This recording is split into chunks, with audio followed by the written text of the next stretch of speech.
উপলব্ধি করতে চাইলে ভিডিওটা মনোযোগ দিয়ে শেষ পর্যন্ত দেখুন, কারণ তীব্র বাতাসের মধ্যে জঙ্গলের ভেতরে একটা 40 ফিট উঁচু গাছের উপরে মাচার মধ্যে ঘর বানাতে গিয়ে বাতাসের সাথে দুলতে থাকা মাচার মধ্যে সাহসিকতার সাথে যেভাবে তারা ঘরটার ভিত্তিপ্রস্তর স্থাপন করল তা এক কথায় অনবদ্য। অবশ্য এ দুই ভাইয়ের নাম কেইট এবং লাহান, যা বাংলায় বলতে গেলে হয় সম্মান এবং সাহস। তাই পুরো ভিডিও জুড়ে সাহস এবং সম্মানের যথাযথ বহিঃপ্রকাশ এই দুই ভাই ঘটিয়েছেন।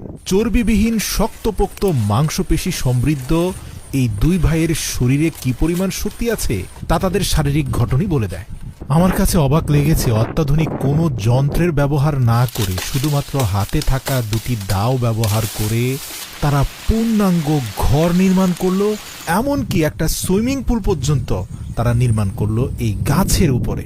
শুরুতেই দেখতে পেলাম বাদাম গাছের প্রত্যেকটি ডাল অত্যন্ত ঝুঁকিপূর্ণভাবে কেটে তারা মাটিতে ফেলে দিল এবং সেই ডালে থাকা 2-4টি বাদাম তারা খেয়ে নিয়ে কিছুটা শক্তি অর্জন করলো। পুরো জঙ্গল ঘুরে সবচেয়ে শক্ত এবং মজবুত যেই ডালগুলো আছে সেগুলো সংগ্রহ করলো। এখানে কিছু ডাল মোটা, কিছু ডাল তুলনামূলক চিকন, যাতে উপরে ঘরের মূল মাচা বা ফ্লোরটা তারা তৈরি করতে পারে। প্যারালালভাবে সবগুলো ডালকে সাজিয়ে অত্যন্ত নিখুঁতভাবে লিভিং রুট দিয়ে তারা মজবুত করলো দুটি প্রান্ত। এভাবে ছড়িয়ে ছিটিয়ে থাকা বাদাম গাছের ডালগুলোর মধ্যে মাচাটাকে প্যারালালভাবে অ্যাডজাস্ট করা তীব্র বাতাসের মধ্যে, এটা সত্যি একটা প্রশংসনীয় কাজ। তবে তারা বাজারে পাওয়া নাইলনের কোনো রশি ব্যবহার করেনি, তারা ব্যবহার করেছে প্রকৃতি থেকে পাওয়া লিভিং রুটের কিছু অংশবিশেষ। আমি ইন্টারনেট ঘেটে জানতে পেরেছি এই লিভিং রুটগুলো এক ধরনের পরগাছা, মানে যে কোনো মাতৃগাছা যদি আপনি ছড়িয়ে ছিটিয়ে দেন সেখান থেকে সে খাদ্যদ্রব্য গ্রহণ করে বেঁচে থাকতে পারে, এমনকি বংশ বিস্তার করতে পারে। কাজেই এই ঘর বানাতে যে লিভিং রুটের বাদ দেওয়া হচ্ছে, এই লিভিং রুটগুলো কিন্তু শুকিয়ে যাবে না, পচে যাবে না, নষ্ট হবে না, বরং মাতৃগাছ থেকে খাদ্য গ্রহণ করে এগুলো বেঁচে থাকবে। কেইট এবং লাহান অত্যন্ত পরিশ্রমী, তারা মাত্র 1 সপ্তাহের মধ্যে সম্পূর্ণ ঘর এবং সুইমিং পুল নির্মাণ শেষ করতে চায়। তাই মাত্র 3য় দিনের মধ্যেই তারা মাচার উপরে ঘরের মূল ভিত্তিপ্রস্তর স্থাপন করল। ঘরের মূল কাঠামোর পিলারের সাথে প্রত্যেকটি গাছের ডাল লিভিং রুট দিয়ে বেঁধে মাত্র 3য় দিনের মধ্যে দোচালা ঘরের মূল কাঠামোকে দাঁড় করিয়ে ফেলল।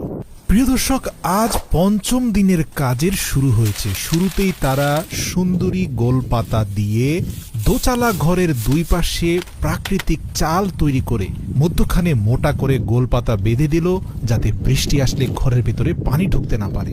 মজার ব্যাপার, দেয়াল হিসাবে তারা ব্যবহার করলো জঙ্গল থেকে খুঁজে পাওয়া হেভি বাঁশ, এবং এই বাঁশগুলোকে লাগানোর জন্য স্ক্রুর মতো করে ছিদ্র করে সেখানে ছোট বাঁশের কঞ্চি দিয়ে মূল কাঠামোর সাথে অ্যাডজাস্ট করা হয়েছে। মানে প্রত্যেকটা কাজই ন্যাচারাল, এখানে কোনো তার কাটা বা পিন ব্যবহার করা হয়নি, এমনকি কোনো লোহার স্ক্রু ব্যবহার করা হয়নি।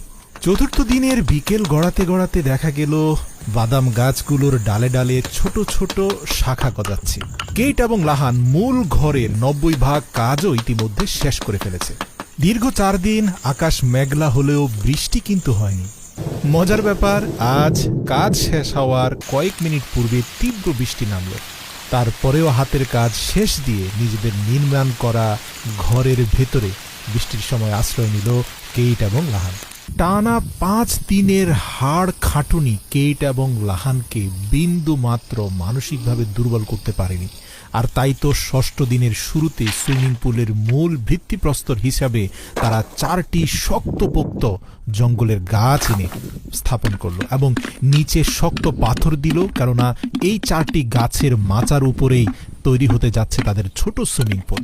তাই কোনোভাবে যেন ভারী সুইমিং পুলের ওয়েট নিতে সমস্যা না হয়, তাই গাছগুলোর নিচে পাথর গুঁজে দিল। বিশ্বাস করুন, এদের কাজ দেখে কিছু সময়ের জন্য আমার মনে হয়েছে এরা হয়তো কোনো মানুষ নয়, কোনো রোবট। কারণ